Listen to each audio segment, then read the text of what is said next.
Em São Paulo, tem uma particularidade em relação à construção do movimento operário, porque a ascendência na base do proletariado e a participação da migração italiana é bastante significativa. Esse processo de acumulação e, ao mesmo tempo, de formação, né, de uma experiência propriamente urbano-industrial, de uma nova classe operária, né, de um novo proletariado no Brasil, ele começa nas últimas décadas do século XIX, né, mais particularmente a partir dos anos 1880, com a imigração de trabalhadores europeus, né, particularmente, especialmente italianos, mas também espanhóis, né, alemães, franceses, russos, eslavos, enfim, que vêm para os centros urbanos brasileiros. São Paulo, então, o crescimento da cidade de São Paulo se dá muito em função desses fortes contingentes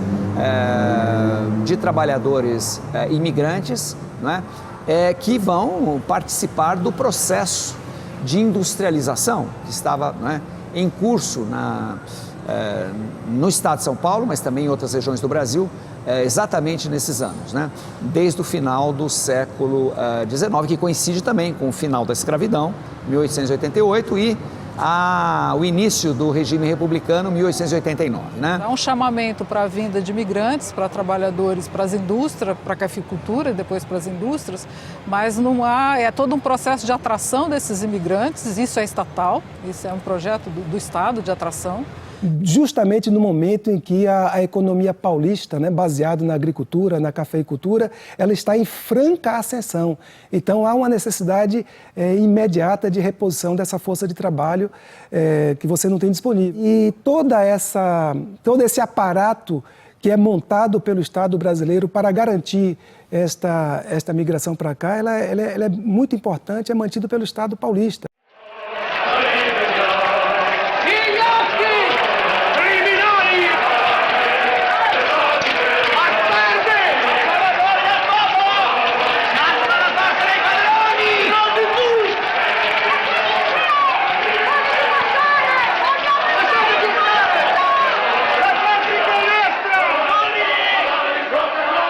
O governo italiano fez uma bobagem, de um certo ponto de vista. Acho que em 1891 ele decide expulsar os seus ativistas, anárquicos sobretudo, anarquistas, da Itália. Aí o pessoal expulso da Itália, onde eles vão? Eles vão atrás da imigração. Eles vão atrás da imigração. Eles vão muito mais para a Argentina, que tem um sistema industrial melhor e não teve o peso da escravidão do Brasil. Da Genova il Sirio partivano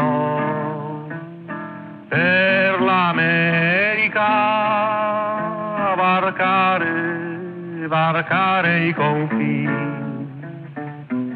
Tem um marco significativo que é um ponto de corte na migração italiana, que é o ano de 1902 e depois 3. Em dezembro de 1902, é firmado o decreto Prinetti na Itália, que impede a imigração subsidiada ao Brasil.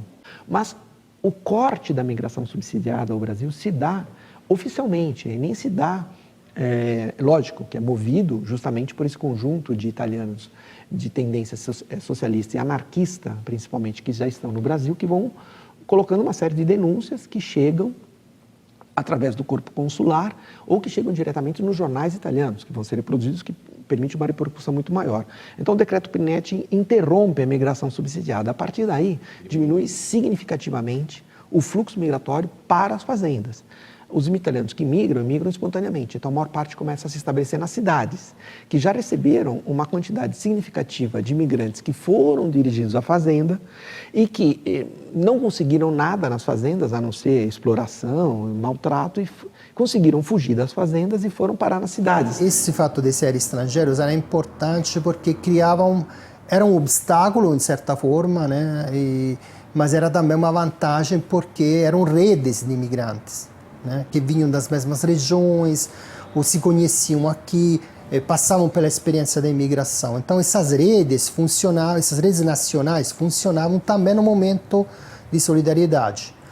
No caso de São Paulo, o que é que acontece? Os padrões também eram italianos. E alguns desses imigrantes que foram para o campo, eles enriqueceram, eles se tornaram fazendeiros. Mas a maior parte, não. E ela migra para as cidades, né? Então ela vem engrossar a nascente indústria, né? Eles vão ser absorvidos em grande parte e vão trabalhar onde? Nos quistos étnicos, né?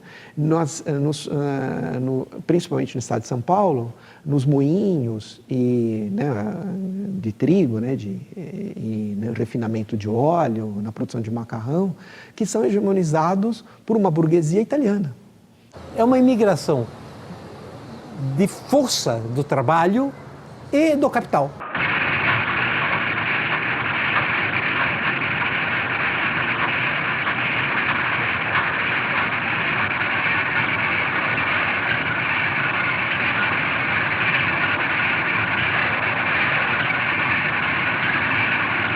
A primeira hospedaria de imigrantes, ela fica na Santa Cecília, a primeira hospedaria. Por quê? Porque também está próximo da ferrovia. O que vai acontecer? A ideia da hospedaria era que as pessoas ficassem no máximo 7 dias lá na hospedaria. E depois, nesse período de 7 dias, elas fossem enviadas para as regiões cafeicultoras no estado de São Paulo, né? Com o tempo, uma parte desses trabalhadores, desses imigrantes, eles começam a ficar na Santa Cecília. Isso incomoda a elite. A greve 17, que começou no CRESP, como a gente está vendo aqui nesse prédio aqui atrás, né, ela tem todo um movimento histórico, urbanístico, que começa a partir da retirada desses trabalhadores das regiões mais centrais e eles vão morando nas regiões mais próximas dos bairros além do tamanho do ATI, como Moca, Brás e assim por diante, né? Então a ideia de pegar essa classe mais pobre e esses imigrantes e mandar eles para outras regiões, essas regiões além do tamanho do ATI. Como é que eles fazem isso inicialmente? Eles transferem a hospedaria do imigrante da região de Santa Cecília para a região do Brás, que também está próxima à ferrovia. Essa elite, então, aliada a várias companhias, por exemplo, a Companhia City, né, faz com que as regiões centrais, que são mais caras, sejam de privilégio desse pessoal cafeicultor, né, e depois que vai se transformar no industrial. E a classe operária indo para as regiões mais periféricas.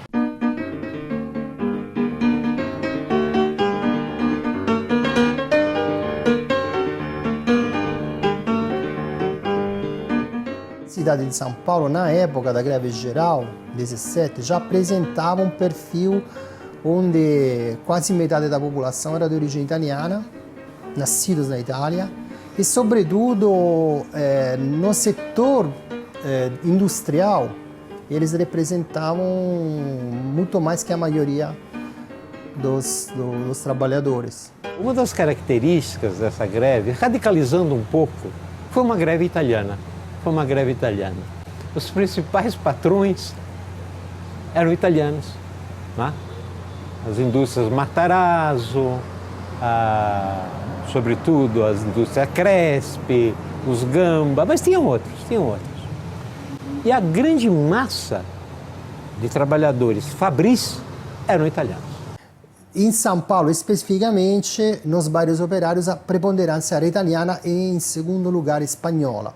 Então, essa é a grande massa que vai fazer o movimento de 17 em São Paulo. Essa é a grande massa. Tanto é que o conflito começa exatamente na fábrica Cresp. O cotonifício Cresp, mais de 70% dos trabalhadores eram italianos. Nessa segunda década que a gente está se referindo, quando vai acontecer a greve de 17, você já tem uma geração de origem italiana, nascida no Brasil, que continua professando em grande medida formada ideologicamente, uma parte deles nos movimentos socialistas das diversas matizes a que eu me referi antes, dos pais italianos, mas que já é nacional.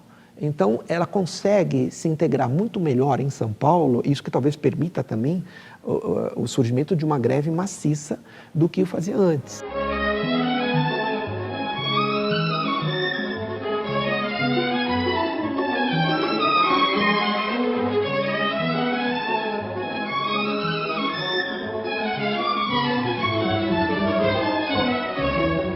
Na verdade, essa greve geral é tida como a primeira greve geral, mas a primeira greve geral mesmo em São Paulo foi em 1907, 10 anos antes, uma greve para as 8 horas, em que praticamente todas as oficinas e estabelecimentos fabris da época conseguiram essas 8 horas, que era uma inovação enorme para a época, né?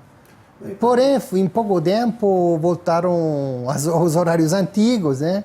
Não conseguiram segurar essa conquista, né? E 17 é o momento em que ela efetivamente eclode pela primeira vez na história nacional, digamos, antes das greves de 1813, 6 greves parciais que aconteceram no Rio de Janeiro, em São Paulo, mas que elas não tinham ainda esse fenômeno de uma massa imaginando e idealizando de alguma forma a possibilidade futura de uma revolução social. Inclusive a de 17 é muito parecida. As pessoas que atuam muito são os mesmos.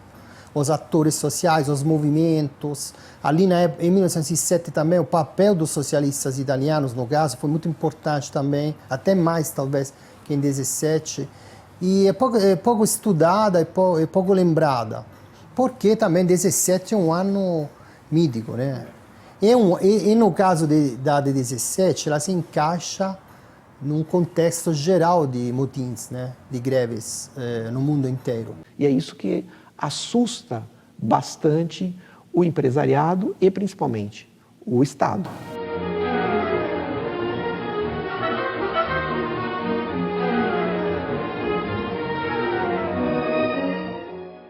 Em 1905, há uma campanha no Brasil, que tem à frente, inclusive, os responsáveis pelo jornal O Amigo do Povo, publicado em São Paulo, que tem à frente, né, no Vasco, já uma adesão à campanha dos operários russos no contexto da Revolução de 1905 e cria os sovietes.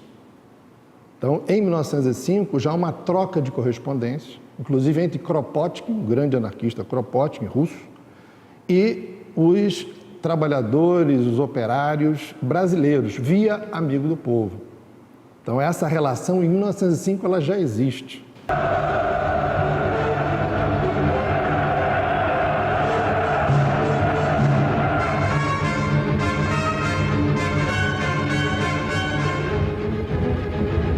Houve uma revolução em 1917, em fevereiro, na Rússia. Uma revolução que depõe o Tsar.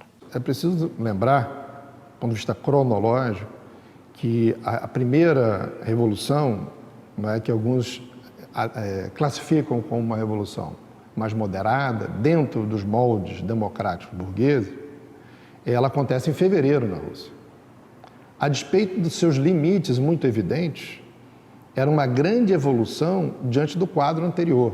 Não é ainda a Revolução Bolchevique, mas é a revolução mais revolucionária da Rússia, talvez, aquela em que a população está na rua e está se organizando em soviets, né, nos conselhos primários, de fevereiro até outubro, tanto que obriga Lenin, que é o líder da ala majoritária de um partido que era reformista, né, da Segunda Internacional, a aclamar na volta depois de abril, né, da estação em Leningrado, né, na estação Finlândia, todo o poder aos soviets, que era algo que ele era contrário. Então, essa circulação de ideias chega ao Brasil. Os anarquistas defendem a Revolução Russa até 2021, quando você tem o massacre dos anarquistas na Ucrânia e o massacre de Kronstadt, né? Então, exatamente, no momento, nesse primeiro momento, os anarquistas defendem a Revolução Russa achando que ela era a revolução social que eles tanto almejavam, né? Eles sempre, ao longo de todo o século XIX, os anarquistas diziam, os franceses, no final do 18, já fizeram a revolução política, liberté, égalité, fraternité, muito bem. E, inclusive, a imprensa operária e anarquista no mundo inteiro, ainda no século XX, canta loas à Revolução Francesa. Todo 14 de julho publicam editoriais com a letra da Marseillaise e tal, Les Enfants, Liberté, Égalité, Fraternité. Mas e o Kropotkin escreveu um livro clássico sobre a Revolução Francesa. Mas eles dizem, eles fizeram a Revolução Francesa, vamos fazer a Revolução Social. Então é curioso, assim, a gente ainda tem majoritariamente os anarquistas enquanto a corrente mais forte, né, e ainda estão lá tentando se reorganizar, mas é dentro dos próprios anarquistas seduzidos por uma ideia de uma forma de revolução que tem etapas. Então a gente se organiza, cria o partido toma os espaços que são possíveis de organizar outras pessoas, fazemos uma insurreição, chegamos ao poder, instituímos ali um grupo que provavelmente vai ser esse partido, e esse grupo vem de cima para baixo transformando a sociedade. É exatamente o contrário do que sempre sugeriram, sempre propuseram os anarquistas. A transformação ela vem de baixo para cima, todo mundo participando dela de uma forma ou outra, mas não essa coisa tão distante da realidade do próprio trabalhador.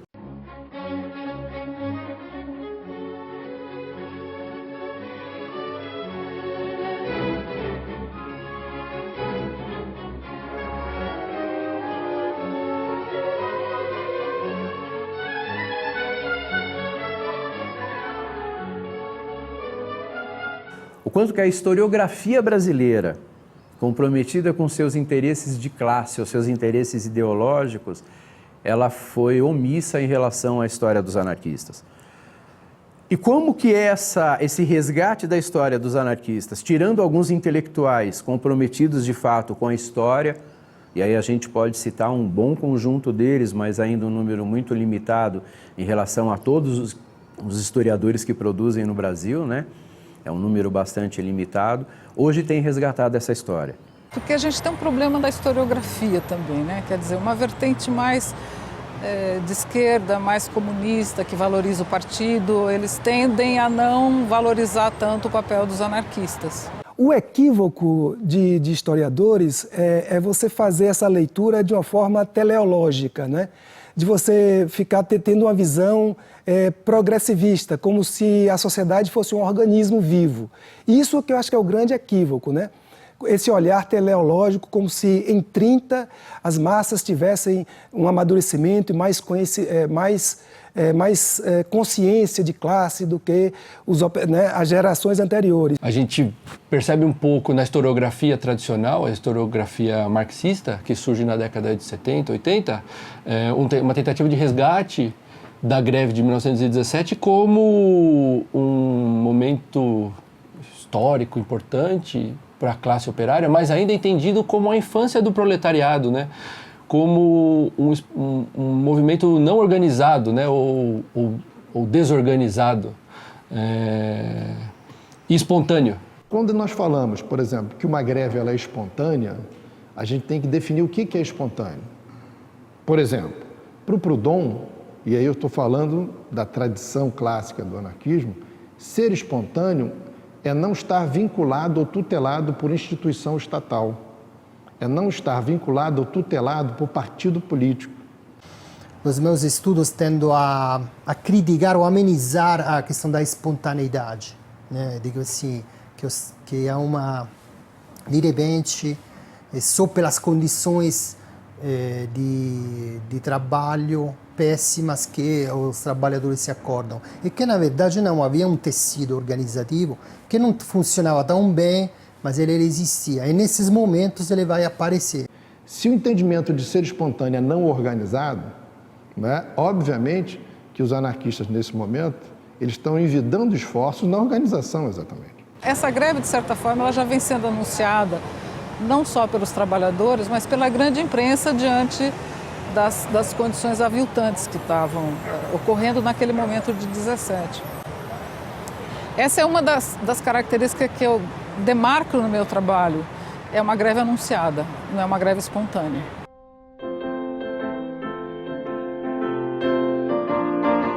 Os anarquistas, eles desde o início do século, desde a virada do século XIX para o século XX, eles vinham se aproximando dos trabalhadores, principalmente os trabalhadores fabris.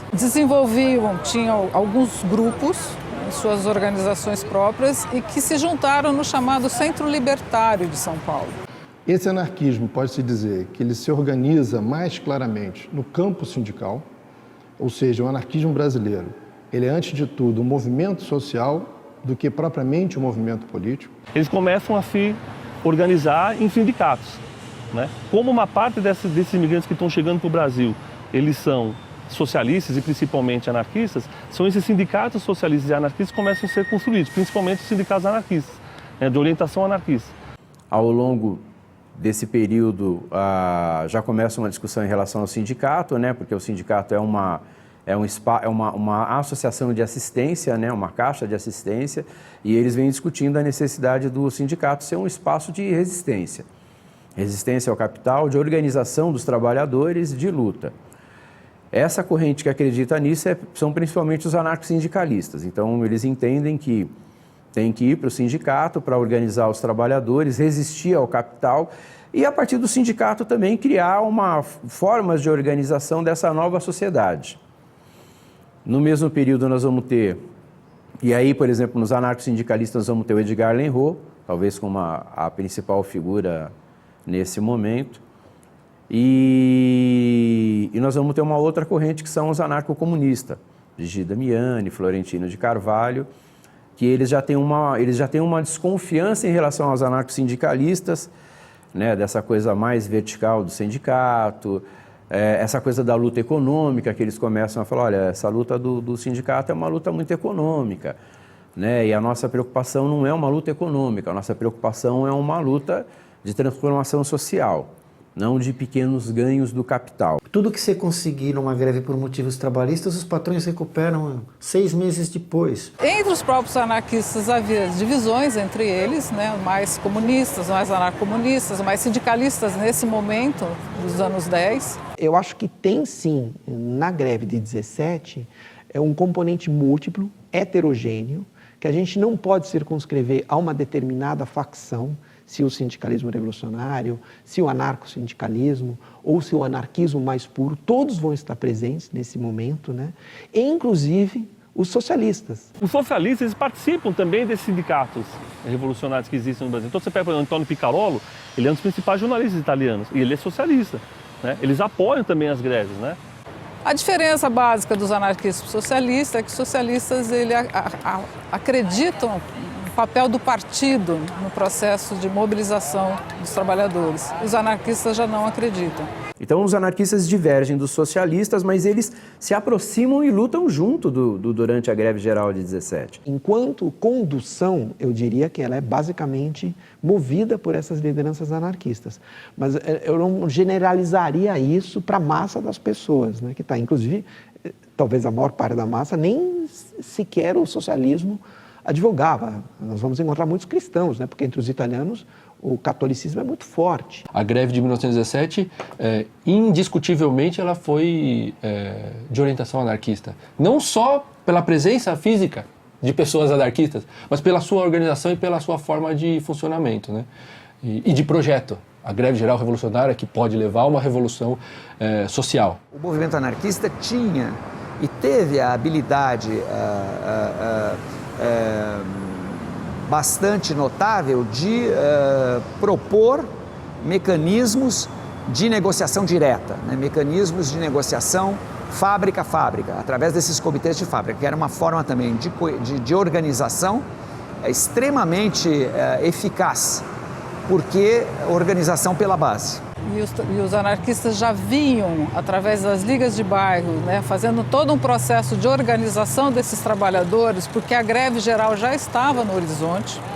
Esse discurso da greve geral já estava colocado pelos anarquistas, na medida que as greves foram pipocando isoladamente.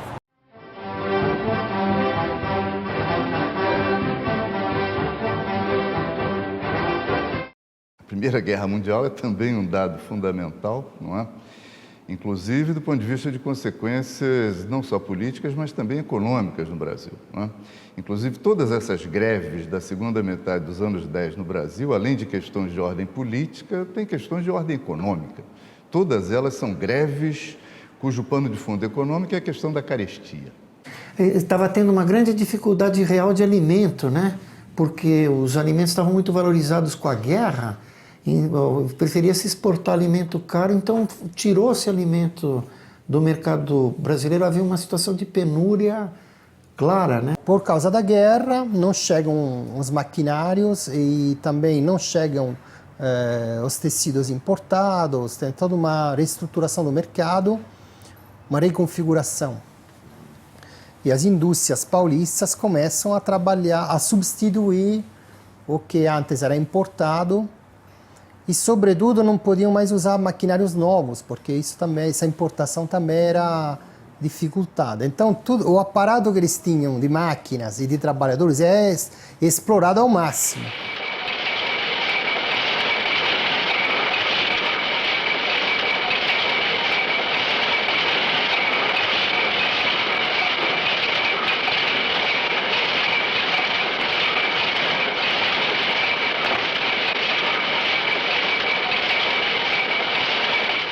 Nós tínhamos já naquele momento algumas centenas de milhares de italianos no Brasil. O consulado italiano trabalhou muito para recrutar italianos para ir combater na Itália. Foram 1.500. Se vocês pensarem, um número pequeno, perto de centenas de milhares, numa campanha pró-guerra impressionante. Por quê? Porque já a propaganda anarquista no Brasil foi muito ativa contra a guerra. O Rodolfo Crespi, o Matarazzo, patrões italianos que empregavam operários italianos tentam impor compulsoriamente aos operários italianos um desconto compulsório, um percentual dos seus salários que iria para a pátria-mãe em guerra, né? A contribuição pró-pátria. E essa é uma das reivindicações também da pauta da greve 17 em São Paulo, né? Eles se recusam. A pátria-mãe está em guerra, que pátria-mãe é essa? Esses comitês pró-pátria eram geridos, em geral, pela classe média imigrada, né? E o que aconteceu? Eles levantavam fundos para enviar esses fundos para a Cruz Vermelha, para o governo italiano, para amparar as famílias que tiveram mortos e feridos na guerra. Ora, a maioria absoluta dos trabalhadores italianos eram contra a guerra. Que pátria é essa na qual eu cultivo trigo e não como pão? Que pátria é essa na qual eu planto a parreira e não tomo vinho? Que pátria é essa na qual eu cuido do gado e não como carne? Enfim, que pátria é essa? Então, a reivindicação é não aderir à contribuição pró-pátria. Nesse momento é interessante porque a identidade de classe prevalece sobre a identidade étnica, sobre a identidade nacional. É um dos momentos de transição na formação da classe operária brasileira de direção a uma classe trabalhadora do país, né? Pelo menos de São Paulo.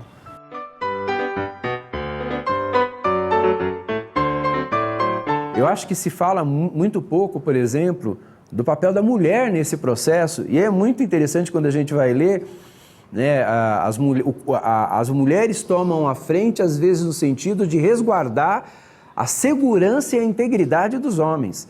As mulheres têm um papel fundamental, porque elas vão às delegacias pedir as solturas dos grevistas. Então as mulheres se apresentam como mulheres destemidas, enfrentam a força policial e reivindicam a soltura dos seus companheiros. Nós tivemos a participação de algumas mulheres militantes muito interessantes. Eu lembro de uma figura anarquista muito atuante, que foi Elvira Boni, era uma operária, atuou muito nos sindicatos, né? Uma outra militante anarquista fabulosa, educadora, professora primária, mineira de origem, de Juiz de Fora, aliás, de família de classes mais abastadas, mas que dedicou sua vida inteira ao movimento anarquista, é Maria Lacerda de Moura. E durante as manifestações, as mobilizações, a gente sempre vê nas imagens da época a presença feminina marcante. Há situações e relatos das mulheres, por exemplo, fazendo os discursos, não são só os homens, a participação delas é muito importante.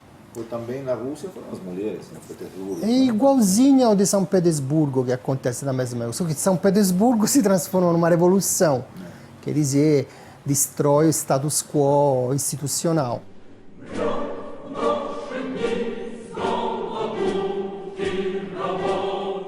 Os trabalhadores estão reivindicando melhores condições de trabalho e a fábrica não atende. E diante desse não atendimento das reivindicações, eles resolveram cruzar os braços. E é curioso que a greve começa na seção feminina do Cotonifício Crespi, eram 400 mulheres operárias que dão início à greve. Pede a redução da jornada de trabalho e o aumento salarial. Depois ela toma a fábrica toda e a própria postura extremamente radical e intransigente do patrão, né, que fecha a fábrica e não atende a nenhuma demanda operária, leva que a greve vá para as ruas. A gente imaginar, a gente tem comício com 5 mil pessoas. Quer dizer, 5 mil pessoas numa época em que não se tem telefone, jornal, no telefone, internet, televisão e rádio, como a gente entende hoje, é algo de brilhante. Como é que as pessoas conseguiam, tendo discutido alguma determinada questão que é relevante, chegar até essa massa, ouvir dela e fazer um encaminhamento dela para quem de direito, para que faça, né, a defesa dessas ideias que estão sendo colocadas ali.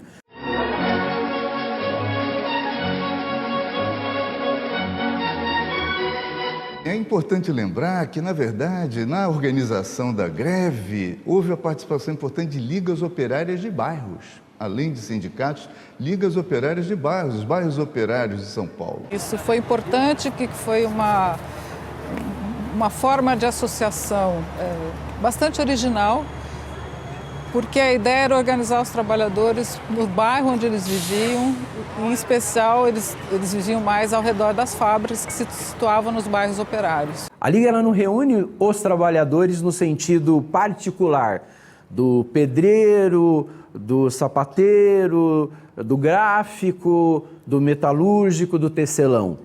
A Liga reúne os moradores daquela localidade. Naquela época, por mais que você tivesse várias categorias, porque isso é próprio do sistema capitalista, né, de ter várias categorias de trabalho, eles se entendiam enquanto uma classe social. E eu acho que isso que é o diferencial, né? Então esse legado deles mostra o quê? De que quando as pessoas se entendem enquanto uma classe, ela consegue ter uma força tão grande de romper com uma estrutura que até então a sociedade burguesa, né, a elite, achava que era impossível de você romper. Pensando na estrutura, a organização da greve de 17, a gente pode fazer um paralelo com outros momentos históricos em que os anarquistas estiveram à frente. A própria Revolução Espanhola de 1936, que a sua organização não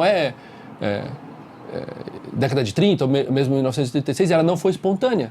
Ela foi um processo construído desde 1880 com a chegada e a organização dos primeiros internacionalistas lá na Espanha. Fundação da Escola Moderna no começo do século XX, a difusão do racionalismo pedagógico na perspectiva educativa, a difusão dos jornais sindicalistas revolucionários, a constituição da CNT em 1914, na década de 10. E isso vai ganhando fôlego, ganhando força durante 10, 20, 30 anos, até ter a possibilidade de, num momento histórico específico, tomar a frente e fazer uma revolução, como foi feita em 36.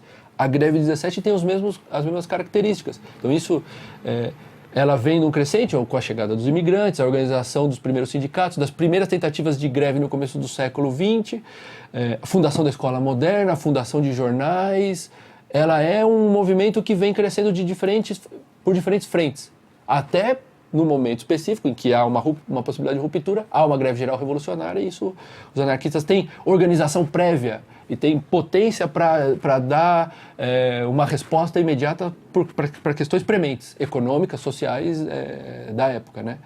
E está à frente de um movimento político-social revolucionário desse tamanho. Nesses anos, né, pré a greve de 1917, nós temos uma grande atividade das escolas. Né? Então, eu entendo que essa atividade e também as atividades que aconteciam dentro dos espaços operários, né? Que eram, como eu falei, um calendário, existia um calendário operário. Né? Então, Ferré, né, 1º de maio, né, queda da Bastilha, né, a Comune de Paris. Então, eram datas do movimento operário que eram refletidas, que eram discutidas dentro dos seus espaços. Eles se entendem como uma classe operária.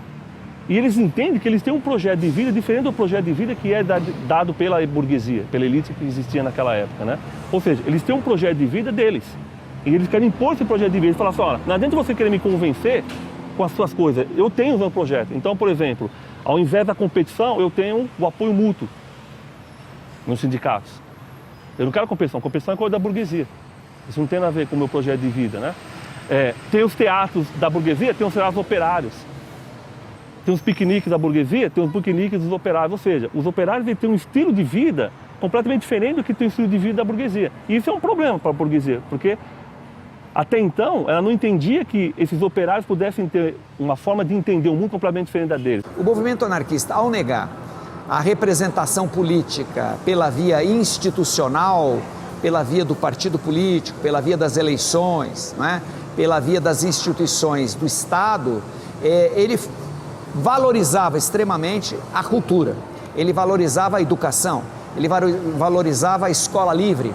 A escola livre do quê? Livre da igreja, livre do Estado, livre dos patrões. Uma escola que pudesse realmente ser criativa, né, e combativa na formação de uma nova consciência. O primeiro Congresso Operário, né, que vai criar a Confederação Operária Brasileira, né, em 1906, um dos temas que vão aparecer para discussão vai ser sobre a educação, sobre a instrução. Né? colocando que era necessário que os sindicatos conseguissem espaço, criassem iniciativas para a criação de escolas. Ninguém queria ser o presidente do sindicato, ninguém queria ser o diretor, ninguém queria nada disso. Os caras queriam fazer trabalho de base, eles queriam estar na base, falando com o trabalhador, incitando, chamando, fazendo as reuniões, fazendo os cursos de formação, fazendo formação mesmo, porque a gente vive numa sociedade de analfabetos, e essas pessoas têm também o sindicato enquanto um espaço pedagógico, né, material mesmo, né, usa-se o jornal como forma de educação do trabalhador. Todo esse processo, né, que eu chamo um grande processo educacional, ele vai continuar após a 17, mas com uma repressão muito grande, né, mas ele vai estar produzindo uma forma de resistência e de formação dessas pessoas que vai eclodir, vai culminar com a greve de 1917.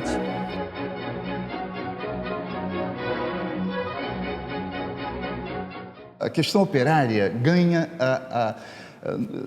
o espaço da grande imprensa, né? E a partir daí, a minha análise que eu comento é que, pela primeira vez na história do Brasil, o movimento operário consegue pressionar setores do Estado e setores do patronato no sentido de que as suas reivindicações são legítimas, né? E aí a grande imprensa vai, e tem um editorial que eu analiso que é muito sintomático em relação a isso, o editorial chama-se O Joio e o Trigo.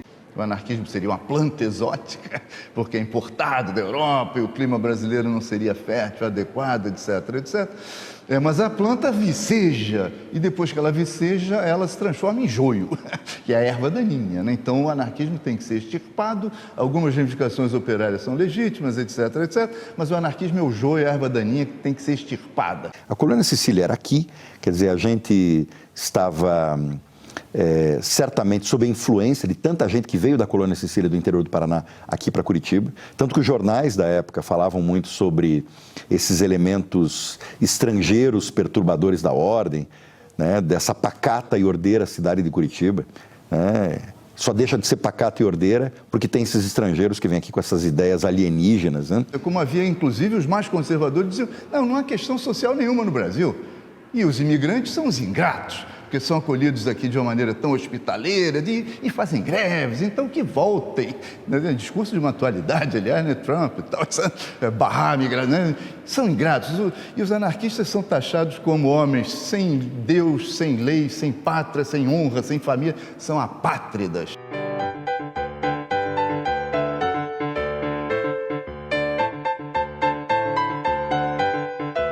Então, o anarquismo, é claro que ele não nasceu no Brasil, não é? Mas ele é tão exótico quanto qualquer das ideologias que a burguesia professava na época, né? O liberalismo, o positivismo, não é? Todas elas vêm de fora. Então, há autores que dizem isso. A burguesia pode importar ideias, o proletariado não pode.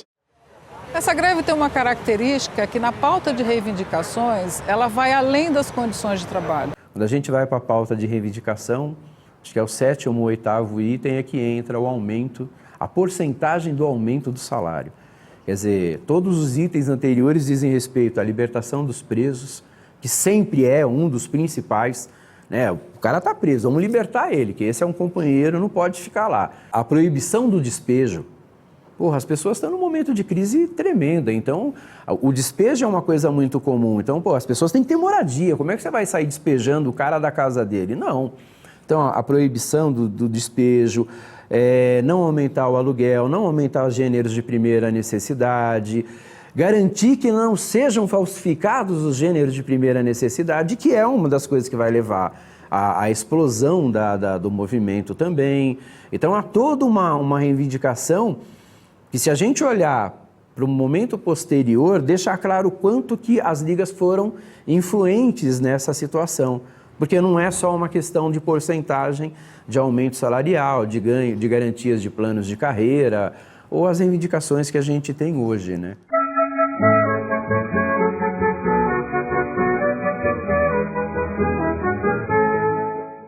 Aqui no Cresce, por exemplo, que é uma das grandes fábricas daquele período, né, que é onde começou a greve 17, né, também tinha sua vila, mas não era aquela vila fechada como tem na Vila Maria Velha. Ele era um homem muito visado pelos outros empresários. E todos eles tinham um pouco de inveja do Street, porque ele era muito querido pelos operários.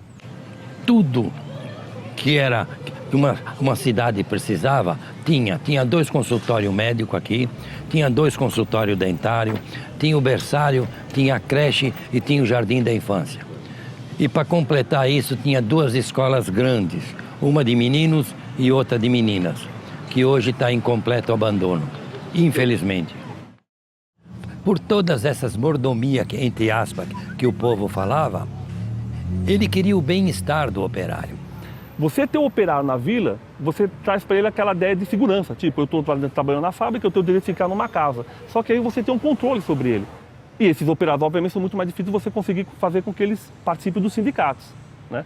Então eu acho que a Vila Operária é essa coisa de controlar esses trabalhadores. Meu avô nunca fez greve em tempo algum, nem quando foi a greve do Braço Cruzado, meu avô não participou. Porque meu avô achava que o operário tinha que trabalhar para pagar seus compromissos no fim do mês. Sim, e ele falava que esse negócio de greve nunca dá em nada. Nunca o operário, o chefe, o patrão vai abrir as pernas. Ele falava assim mesmo, não vai abrir as pernas para o operário. Eles são tinhosos. Ele sabe que o operário precisa do patrão, senão ele vai trabalhar. Esse desemprego que está agora, muita gente que também andou fazendo greve. Aí o patrão, para eles nunca fica difícil. Meu avô falava isso, para o patrão a vida nunca fica difícil. Porque eles sempre têm a quantia deles, o quinhão deles guardado para essas emergências. É que nem esses políticos de hoje. Todos eles têm dinheiro lá fora nesses bancos da Suíça. Todo patrão tem a sua reserva. Tem outros que já reserva para o neto, para o bisneto, para o tataraneto e tudo. E operário? O operário que se lasque.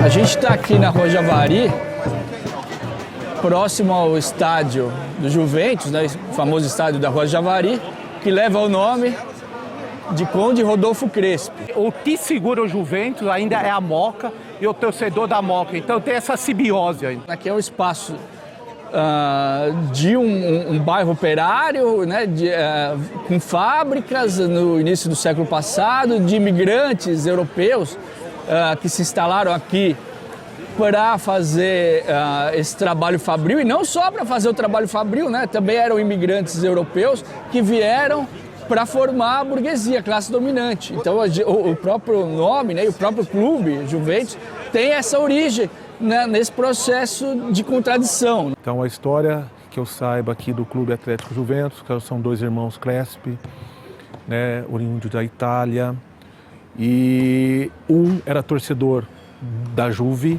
e o outro era torcedor do Torino. E eles queriam formar um time de operários aqui, né, que era deles, e queriam colocar ou Juventus ou Torino.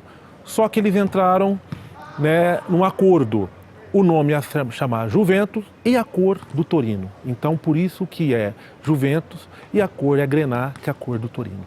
A torcida do Juventus reivindica a greve de 17, reivindica a classe trabalhadora e não reivindica o Crespi, né, o dono. Ele reivindica aqueles operários, aquelas operárias que fizeram a greve, né? Então, vamos dizer assim, a identidade da torcida do Juventus é a identidade com os jogadores de futebol, com os operários, porque quem faz o time, quem fazia a fábrica e quem fez tudo isso aqui foram os operários. É o trabalho. Sou operário, oh bela tchau, tchau, tchau, tchau na Javari. Resistiremos como há 100 anos atrás. Nesse momento não existia nenhuma legislação trabalhista. Quando havia algum problema nas fábricas, em especial greve, os patrões chamavam a força policial para reprimir. E esses embates, nesses confrontos, acaba tendo a primeira morte. Não tinha tropa de choque, quem fazia a repressão era a cavalaria naquele tempo. E como eles faziam? O cara ia praticamente deitado em cima do cavalo, pode-se dizer que paralelo, com a cabeça encostada na cabeça do cavalo, a rédea bem curta, e com o sabre, né? E eles iam espanando o sabre. Então, o pessoal fugia, porque se pegava, Aquilo ali era para cortar, para matar mesmo, né? As classes dominantes no Brasil da Primeira República sempre se serviram dessa repressão, de uma legislação altamente excludente, inclusive prevendo a expulsão e a deportação de elementos considerados subversivos, e a repressão policial, pura e simples, né? Repressão policial pura e simples, e, portanto, não havia sequer nenhum mecanismo, não é, previsto de reconhecimento de direitos. O assassinato pela polícia do Martins, que acaba levando a greve a se tornar uma greve geral envolvendo dezenas de milhares de trabalhadores em São Paulo.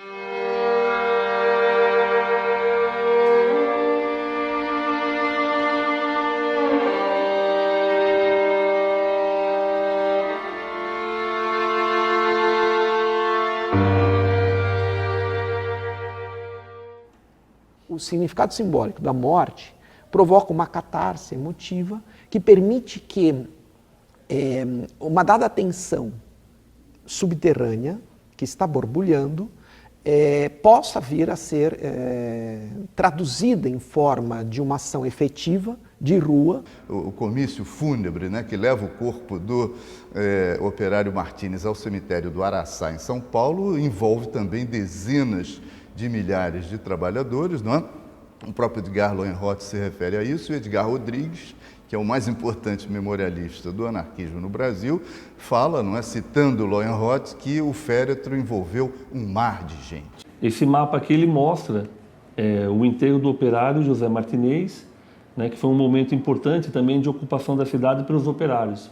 A polícia da época, que chamava Força Pública, né, orientou os operários a levar no caixão do Brás, onde morava o operário morto, até o cemitério de Araçá, que era o cemitério que tinha da prefeitura, né? E nos discursos no cemitério é que eles chamam a população para a greve geral.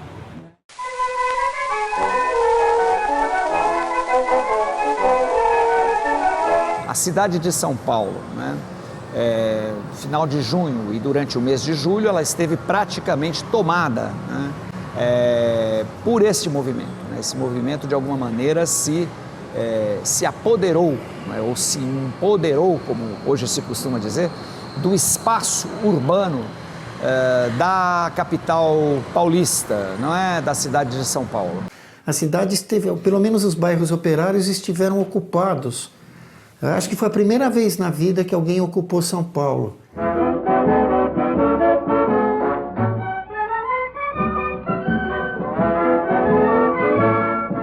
A greve que começa no CRESP, que tem todas as reivindicações dos trabalhadores do CRESP, ela se espalha em como uma greve de solidariedade. A solidariedade ao trabalhador preso, a solidariedade aos companheiros em greves, a solidariedade àqueles que não estão recebendo, então passam-se, né, as listas de subscrição para ajudar, coisa e tal. Tem falas de trabalhadores que dizem, olha, estou entrando em greve por solidariedade, não tenho nada a reclamar do meu patrão. Ou aqueles que tinham as reivindicações atendidas e depois se mantinham em greve por solidariedade. Então a solidariedade é uma palavra-chave para os anarquistas. Quando a gente vai para essa forma de percepção, de leitura da coisa, a gente vê elas acontecendo ali. Horizontalidade, federalismo, autogestão, ação direta, solidariedade, ética. Elas percebem o quê? Que existe uma questão aqui de ataque brutal contra os trabalhadores e aí eles vão se unir para fazer mais força para que esses trabalhadores consigam ter aquilo que eles querem. Esse exercício da solidariedade é fundamental para poder fazer qualquer tipo de transformação, para qualquer tipo de enfrentamento. Então, acho que isso é um legado importante, a noção de solidariedade para você conseguir fazer uma indignação para além do individual e ser coletiva.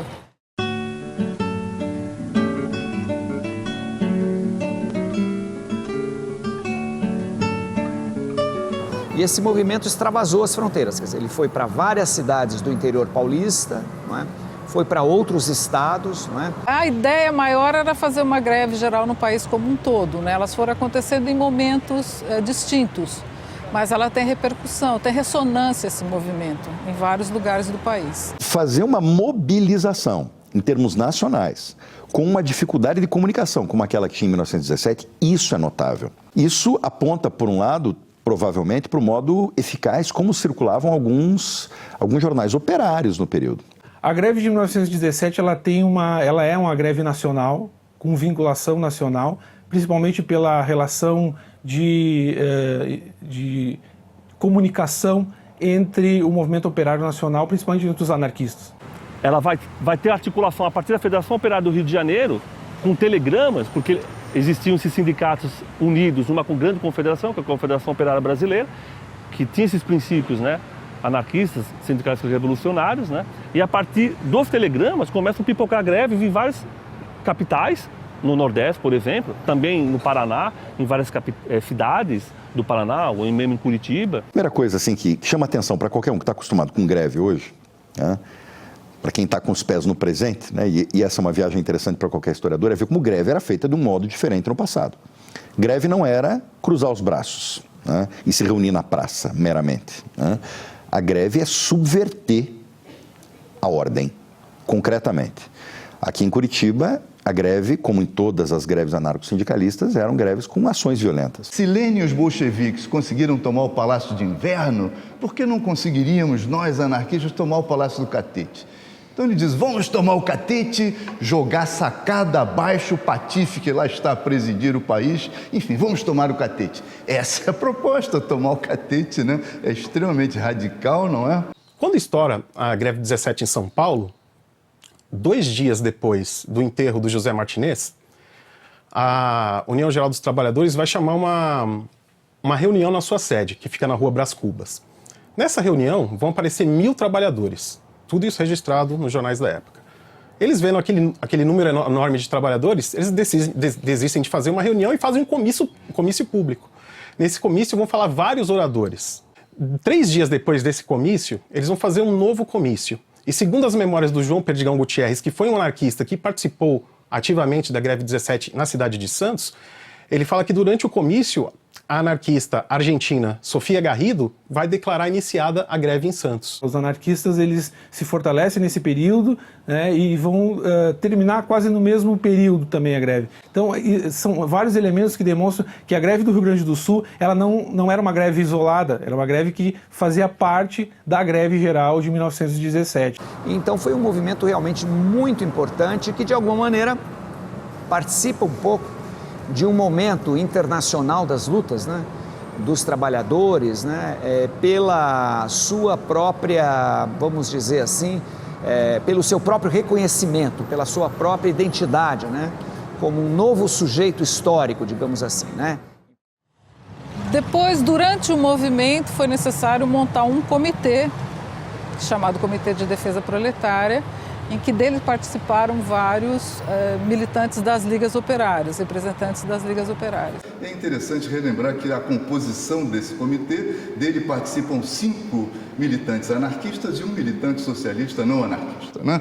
Entre os anarquistas está o Edgar Leinroth, o Luigi Damiani, né? Didi Damiani, Rodolfo Felipe, o Tianti, e o socialista não anarquista era o Teodoro Monicelli. E é curioso porque se os trabalhadores já têm alguma forma de organização, os industriais ainda não têm uma organização própria. Eles se organizavam junto com a associação comercial e eles começam a perceber que eles precisam, doravante, se tornar uma força da classe industrial. E é interessante que a burguesia percebe isso. Percebe isso, tanto é que verá toda uma repressão violentíssima posterior. São 3 mortes oficiais, né? Que isso foi registrado na imprensa. Eu quero dizer uma coisa. A estudiosa Leo Prato, ela fez um capítulo sobre os mortos. O número oficial de mortos, oficial, da greve são 3. O número real não sabemos, mas seguramente muitas dezenas, se não mais. Ela dá uma série de indicações muito interessantes, que nos levam que possa existir uma vala comum clandestina no cemitério de Araçá. Eu consegui ter acesso ao jornal Fanfula, que era um jornal da colônia italiana, e abriu um espaço para acompanhar o movimento grevista. E o Fanfula, ele acompanhou durante as madrugadas, alguns despejos de mortos por carroça na calada da noite, no cemitério. Então ele aventa a possibilidade de ter havido muito mais mortes que não foram registradas. Não há interesse, né, por parte governamental, por parte dos industriais, de que as mortes apareçam em número elevado. Mas não teve como negar a existência oficial de 3 mortes. Mas é possível que tenha havido um morticínio em São Paulo. A repressão foi muito intensa e isso levou os próprios anarquistas a proporem em comício público a suspensão da greve. A história da vala comum é uma coisa terrível na história brasileira. Eu só quero recordar que em 1990 foi descoberta uma vala clandestina no cemitério de Perus, que nós estamos com 1.044 corpos, que até hoje não se conseguiu fazer o exame de DNA. Depois de quanto? 27 anos? Pela resistência do Estado brasileiro.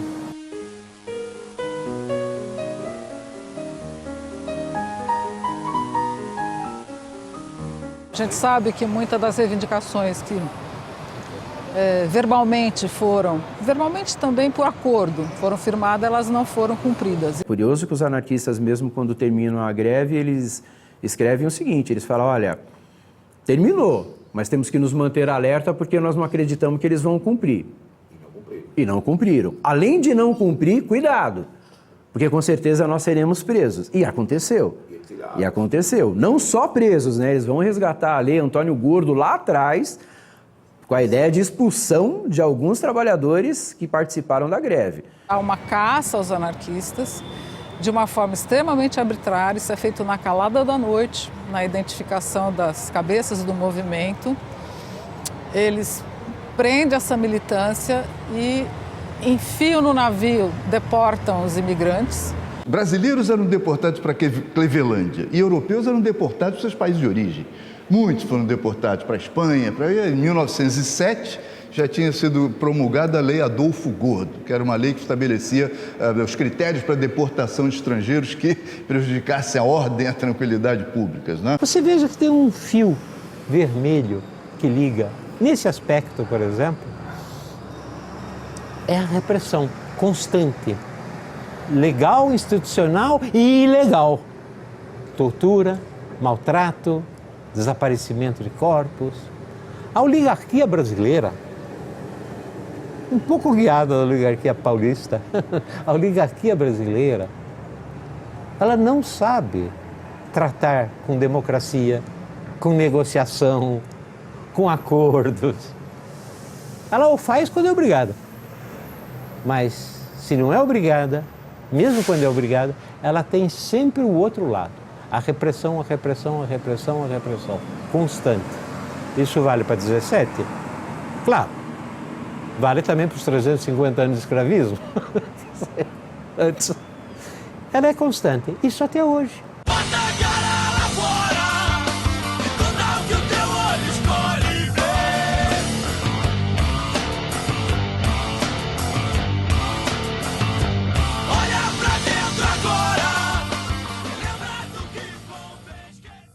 A greve 17, ela representa o apogeu. Eu não conheço no mundo um apogeu tão alto do sindicalismo revolucionário. Afinal de contas, no dia 13, 14, 12, 13, 14 de julho, eles tomam a cidade. Não funciona mais nada. Só funciona aquilo que tem o papelzinho do Comitê de Defesa Proletária. Em alguns momentos, os anarquistas expediam salvo-condutos, porque em determinadas regiões de São Paulo não se andava sem esse salvo-conduto. A polícia não controlava algumas regiões da cidade, eram os anarquistas que controlavam. Então havia uma linha clara de separação entre o espaço do Estado e o espaço anarquista tomado, né, por esses anarquistas nesse momento. E essa greve vai ganhando uma dimensão que as autoridades não previam. A polícia está se dissolvendo. A polícia está se dissolvendo de cansaço. O governo federal está mandando um cruzador e um coraçado para Santos para tentar reprimir a greve. Nunca vi isso. Um coraçado para reprimir greve é de uma violência. O exército está vacilando se ataca ou não ataca. Ora, chegamos ao apogeu, mas também à decadência. Por quê? Por quê? Não tinha política. A salvação foi o Comitê de Jornalistas. Se o sindicalismo revolucionário não fala com o Estado e não fala com os patrões, o que ele tem que fazer? Tomar o poder. Mas eles são contra tomar o poder. E os anarquistas, eles não querem sentar junto ao governo. Então, há uma intermediação que também, no caso de 17, é inédita, né? Que se forma um comitê de jornalistas da grande imprensa que vai intermediar o conflito. Acertadamente também eles começam a perceber que não há possibilidade de negociação com o patronato, então eles se resguardam desse encontro com o patronato, até com medo das lideranças serem presas, né? E aí os jornalistas, então, se propõem a intermediar essa relação entre patrões e trabalhadores para que, né, os anarquistas não se exponham tanto. Eles insistem que o Estado tem que se dissolver. O Estado tem que se dissolver. Aí está o grande limite. Quer dizer, eles não entendem a ideia da necessidade da política, da negociação, e de ter o objetivo de tomar o poder, transformar o poder em algo onde o proletariado conta. Eles são contra isso. Ora, isso é um limite. Eles chegaram ao máximo, daí não podem fazer mais nada. Por sorte, teve a negociação com os jornalistas que permite uma saída. A repressão é muito mais intensa em relação aos anarquistas. É interessante a gente observar o quanto que o Partido Comunista, desde o seu início, busca alianças com a classe patronal e com o Estado, né? Porque ele entende que dessa maneira ele preserva o partido e, preservando o partido, ele consegue se manter vivo na luta e continuar nessa luta. Para os anarquistas não existe essa possibilidade porque nós somos totalmente contra o Estado, então a gente não tem como fazer essas alianças.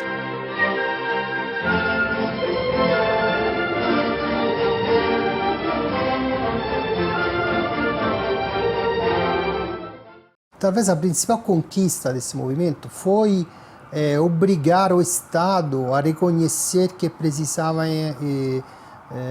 e os empresários, a reconhecer que eles tinham que fazer uma negociação coletiva, entrar numa negociação sobre direitos e sobre condições de vida e de trabalho com os trabalhadores, o que na época, até aquele momento no Brasil, era completamente desconhecido.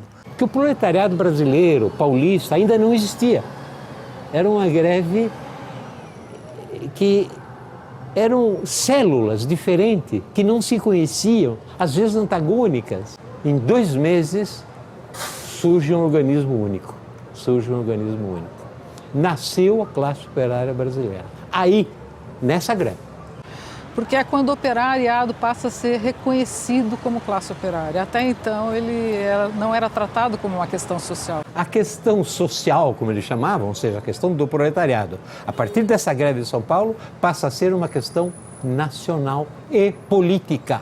Tem que se discutir nos jornais, tem que se discutir no parlamento, tem que se discutir pelos partidos políticos, mesmo que seja para falar mal, mas eles têm que falar.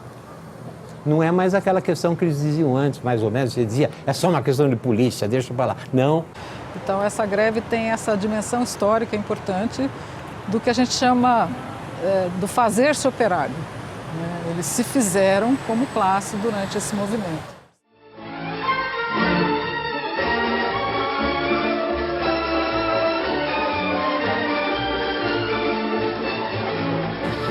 A partir de 17, essa elite começa a atacar sistematicamente os sindicatos anarquistas, então muitos brasileiros são mandados para um gulag, né, lá em Clevelândia, na região do Oiapoque, né, muitos vão morrer de malária, sem nenhuma assistência, aqueles que são estrangeiros vão ser expulsos, então começa um processo de desarticulação muito grande. Com a chegada dos comunistas, eles atacam os sindicatos revolucionários, eles querem tomar esses sindicatos. Eles pensam uma política global, né, os marxistas, de excluir todas as outras correntes, de exterminar, porque eles não querem essas oposições. O curioso, paradoxal, que no Brasil o Partido Comunista surge a partir de lideranças anarquistas e anarcossindicalistas, né? Partido Comunista é fruto direto dessa experiência. Se não tivesse a greve de 17, dificilmente teria condições de fazer um partido comunista em 22. A partir da chegada de um enviado que veio de Moscou via Argentina, ele vai tentar conversar com o Edgar Lenroy para a formação do Partido Comunista no Brasil, já que existia um Partido Comunista na Argentina, né? Ele vai se negar e ele vai indicar o Açudilho Pereira como esse cara que pudesse ser o formador do Partido Comunista. Tanto que o Partido Comunista no Brasil, né, ao contrário do que acontece em várias partes do mundo, né, que saem de alas da social-democracia, ele é basicamente construído por anarquistas. Né? Por quê? Porque a força do movimento operário, a força do movimento social, eram os anarquistas que estavam organizando. A partir de 22, março de 22, alguns historiadores entendem que há um declínio, começa aí então o declínio do anarquismo. O modelo que vai surgir na posterior União Soviética, vai surgir em 1922, né? Esse modelo centralizado, do sindicato ligado ao partido, né? Onde não existe uma discussão interna, ele seria muito mais adequado do que o que tinha na autogestão, o federalismo próprio dos sindicatos anarquistas, né? Os sindicatos revolucionários. O prestígio da Revolução Soviética, a organização do Partido Comunista, a proposta de criar sindicatos por categorias, metalúrgico, químico, têxtil, acaba sendo vitoriosa. E o anarquismo reflui. Essa disputa ela vai para além dessa data de 22. Um exemplo, que é mais do que exemplo, é um sintoma. Né? Em 24, são os anarquistas as maiores vítimas da deportação para Cleveland, que é uma espécie de campo, né, de isolamento, um campo, né, alguns chamam de concentração, acho que o termo não é adequado, mas alguns chamam de campo de concentração, na fronteira do Brasil com a Guiana Francesa, né, lá no extremo norte, que era Pará na época e agora é o Amapá. Então, foram só anarquistas deportados para essa região. Isso é um sintoma de que o inimigo prioritário do Estado era exatamente o movimento anarquista. Os anarquistas continuaram resistindo nos sindicatos, não como correntes tão fortes, mas eles eram vozes dentro do sindicato, questionando, lutando, brigando. Eles continuaram com seus espaços culturais como centro de cultura. Por outro lado, a gente observa que o anarquismo está aí hoje, é muito curioso, quando a gente vê acabou a paz, isso aqui tem que virar o Chile, e a gente vê aquele menino negro pegado na grade, ele falando, aqui é a horizontalidade, irmão, aqui é a horizontalidade. E ele explicando o que é a horizontalidade. E aí eu assistindo o filme, falei, porra, isso é greve geral de 1917. O que essa molecada fez é greve geral de 1917.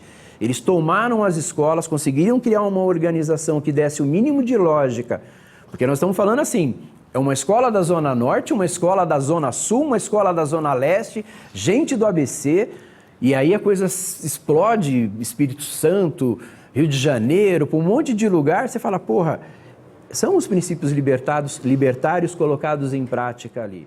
A revolução é sempre o horizonte, derrubar esse sistema capitalista, o sistema burguês, que é o responsável pela injustiça social, pela exploração do trabalhador.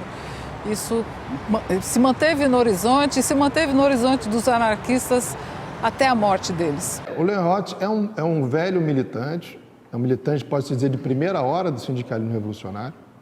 É o editor da Plebe, durante muito tempo, né, ele é editor da Plebe, é o grande responsável, é um gráfico, jornalista e gráfico, não havia separação entre o pensar e o fazer, né, e nesse sentido ele reúne todas as qualidades do operário da Internacional, da Associação Internacional dos Trabalhadores, que a grande defesa da AIT era que não podia separar o pensar do fazer, o trabalho manual do trabalho intelectual. E o Lenroth é um exemplo disso. Edgar Lenroy, ele é sondado, né, para ser candidato, e ele diz que contraria tudo isso, né? A própria defesa dele, né? Porque o Edgar Lenroy, ele é preso como mentor intelectual da greve geral de 1917, por conta do saque que tem no Moinho Santista. Então ele é preso, né, materialmente, estão acusando ele disso. Quando ele faz a defesa dele, ele faz questão de deixar claro, eu estou sendo acusado porque eu sou anarquista. Eu não estou sendo acusado porque eu participei de nada, porque eu não estava lá. Eu não estou sendo acusado que eu incitei porque eu não incitei. Eu incitei sim os trabalhadores a se organizarem, a lutarem de todas as formas para conquistar direitos e garantir direitos. Mas eu não incitei em particular que ninguém saqueasse ou roubasse nada. Mas eu sou sim contra o Estado, eu sou sim pela organização dos trabalhadores.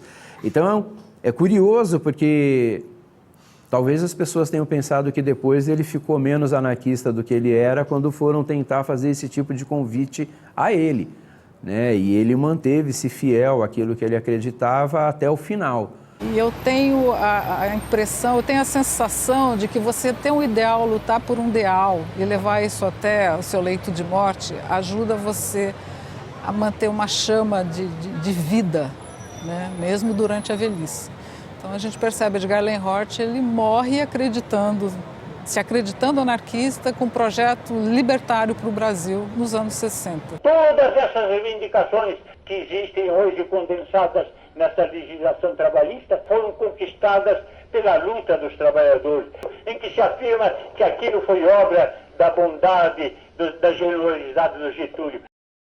Toda essa movimentação operária deixou alguma semente, alguma coisa aconteceu. E aconteceu num nível institucional, como a promulgação dessas leis, os debates parlamentares acabaram ecoando. Não é à toa que a partir de 1930, com Getúlio Vargas, a legislação social vai se acumulando ao ponto de chegar em 1943 com a consolidação de toda essa legislação, a nossa ainda vigente, por enquanto, CLT, a consolidação das leis do trabalho.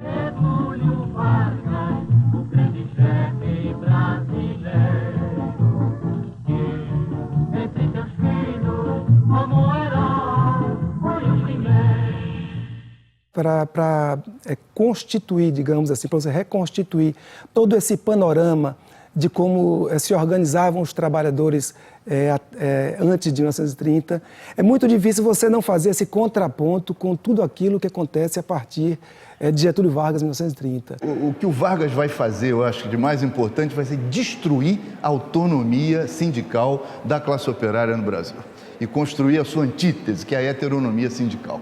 Na Primeira República, os sindicatos operários eram institutos de natureza jurídica privada e a partir dos anos 30 eles vão sendo lentamente, e não sem resistência, mas vão sendo lentamente transformados em órgãos do Estado, como são ainda hoje. Antes de 30, os sindicatos eram livres, eles para se organizarem, eles bastavam informar, né, nos setores responsáveis, a polícia e tal, o registro. Os anarcossindicalistas nunca entraram nessa espécie de armadilha que foi, essa camisa de força que foi o Sindicato de Estado, criado pelo Vargas depois de 1930, apoiado, como se sabe, na experiência fascista italiana de Benito Mussolini. Vargas é um cara inteligente, ele pega as reivindicações dos trabalhadores e transforma em legislação, porque ele está vendo lá com a Carta del Lavoro do Mussolini na Itália, que foi uma maneira que o Mussolini usou para atrair os trabalhadores. Controlar o movimento operário. E Vargas vai ser muito hábil nesse sentido. E os anarquistas resistem, mas aos poucos eles vão perdendo o famoso vetor social e sindical, porque o Estado vai invadindo o mundo sindical. Os sindicatos, a partir de 30, são enquadrados, são aprisionados, ou digamos assim, o Estado tenta, digamos assim, absorver para dentro dele, né, todo o vigor da força dos trabalhadores. Os sindicatos não aderiram porque quiseram ao varguismo. Vargas, quando ele faz essa legislação, ele diz o seguinte: nós vamos garantir direito, mas para garantir direito o sindicato tem que assinar um acordo com a gente, aceitando a nossa legislação. Dessa maneira, o trabalhador sindicalizado nesse sindicato vai garantir o seu direito. Então, quer dizer, ele muito inteligentemente diz assim: todos aqueles que não quiserem aceitar estão fora. Então, aposentadoria, semana inglesa, seja lá o que for, estão fora. Os anarquistas que, digamos, que viveram esse período anterior, eles, nesse momento de instituição do sindicato de Estado, eles realmente não se dobram, não se subordinam a essa nova lógica, não se enquadram dentro do novo modelo. Há um movimento intenso de repressão em relação ao movimento anarquista por ser essa corrente mais forte, mais aguerrida e que não faz conchavo, não faz aliança, Capital é o capital, o trabalhador é o trabalhador e a gente está aqui para lutar contra o capital, contra o patrão, contra o Estado, que é uma correia de transmissão dos interesses da classe dominante junto aos trabalhadores. Então, ponto, não há possibilidade de negociação. E aí, como não há, a gente tem os nossos sindicatos, a nossa forma de organizar, nós não vamos aderir.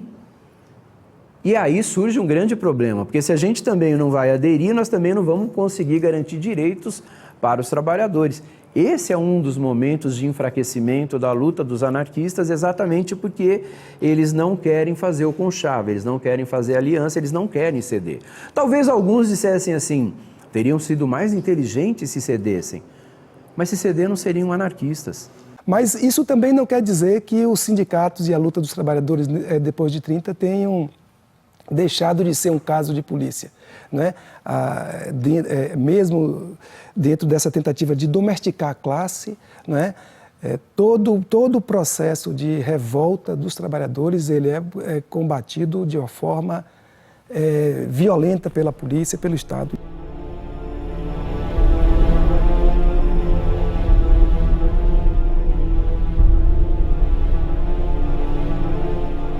Quando a gente pesquisa sobre 1917, os movimentos, né, que geraram a greve em 1917, surge uma primeira constatação. Há pouquíssimos materiais sobre o assunto. E onde está a memória dessa greve? Onde você vê a memória nos livros de história e mesmo nos ambientes operários de hoje? Ela se apagou. Quer dizer, e por quê? Né? Por que isso? Como é que pode um movimento dessa envergadura, com o impacto que tem na realidade não só de São Paulo, mas do Brasil, e se dissolver? E por quê? Né? Por que apagaram a história desses homens, dessas mulheres, desses anarquistas, dessas anarquistas? Por que tiraram a história desse pessoal da história? Só pode ser por uma razão. Porque é uma história de radicalidade, de muita radicalidade. Porque eles sempre foram alvo da repressão.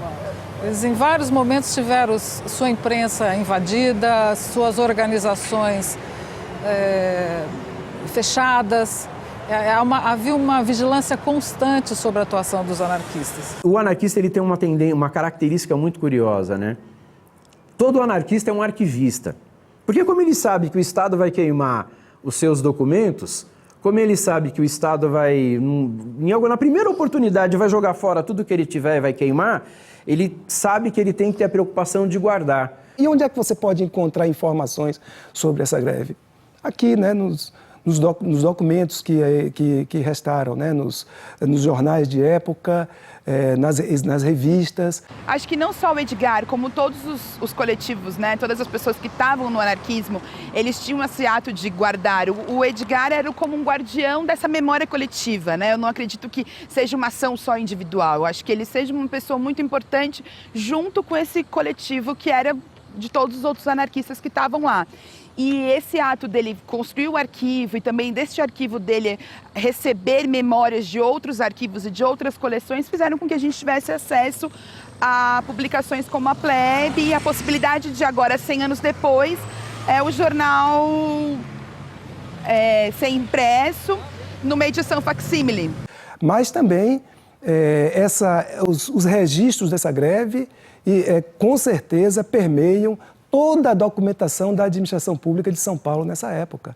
Então, eu acho que nós temos ainda muito o que pesquisar, porque a historiografia que escreveu, que se deteve a escrever sobre a greve 17, ela não dispunha da disponibilização dos documentos que hoje nós temos. Cada fichinha tem que todos os países onde o movimento anarquista é mais claro. O espectador ficar a saber esta papelada trazendo a naftalina, mas é a única maneira de combater os vermes do papel, já que os vermes do Estado, esses só podem ser combatidos de outra forma. A lanterna é esta. A verdade, a guerra social, a plebe, as comunas livres de Israel. Sem a presença dos anarquistas, muito possivelmente essa greve não teria acontecido. A greve de 17 foi a entrada de São Paulo no século XX. Uma greve que é, sem sombra de dúvida, um marco para a classe trabalhadora brasileira. 17 não está 100 anos para trás, talvez esteja 100 anos na frente. Essa história, essa coisa que a gente não vai deixar morrer. Nesse momento da greve, os anarquistas puderam, por ter hegemonia do movimento sindical e social em diferentes frentes, puderam dar vazão a essa revolta popular e criar, de fato, um processo, sim, insurrecional, revolucionário, importante, sem igual na história do Brasil até hoje. Precisa sempre ressaltar uma coisa: o heroísmo, a coragem, a honestidade, ou tudo do movimento anarquista e social, sindicalista revolucionário brasileiro. São absolutamente, não sei como dizer, heróis límpidos. Raramente se encontra um grupo, uma pleiade com tanta dedicação. Eu gosto muito de uma frase lapidar do Camus, que está no Homem Revoltado. A gente conhece muito o Camus como Prêmio Nobel da Literatura, um grande escritor, mas ele tem uma obra ensaística muito interessante, que ele define a estratégia da negação afirmativa. Aquele que diz não à opressão, diz sim a si mesmo. Então, esse é o início de um exercício de você lutar contra a opressão. Primeiro você precisa dizer individualmente não a ela e depois juntar as forças para enfrentá-la. O legado geral acho que pode se resumir na ideia de auto-organização, né?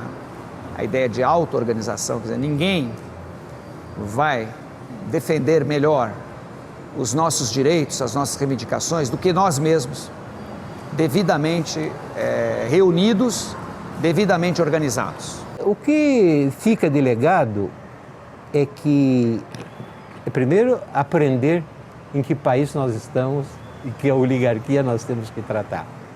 O que nós temos de legado é que quando um setor de classe, um setor de classe, é determinado e luta até o fim, pode conseguir vitórias, sim, e pode encostar na parede essa oligarquia escravocrata até hoje.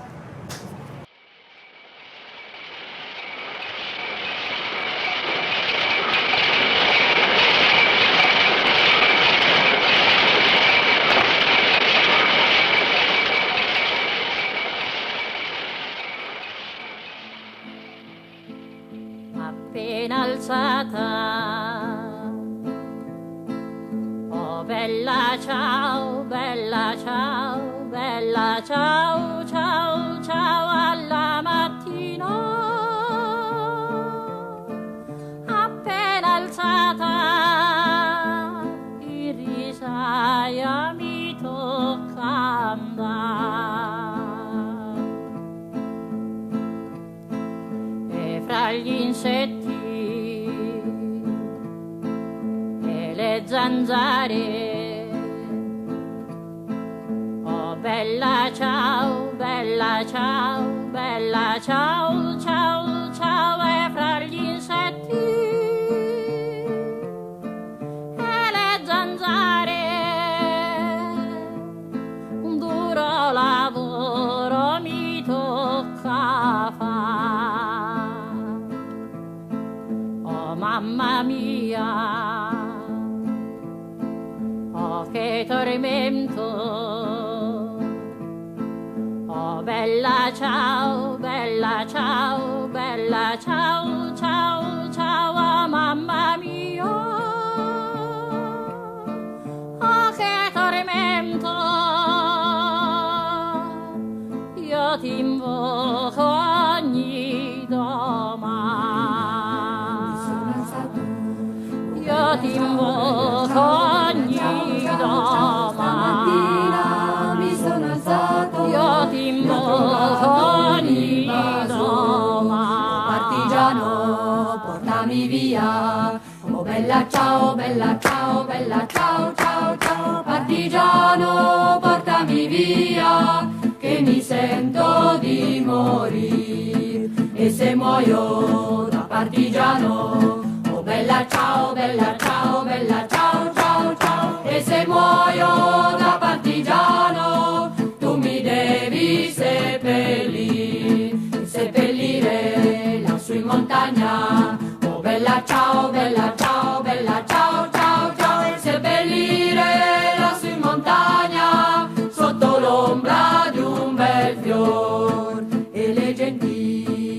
passeranno. Oh bella ciao,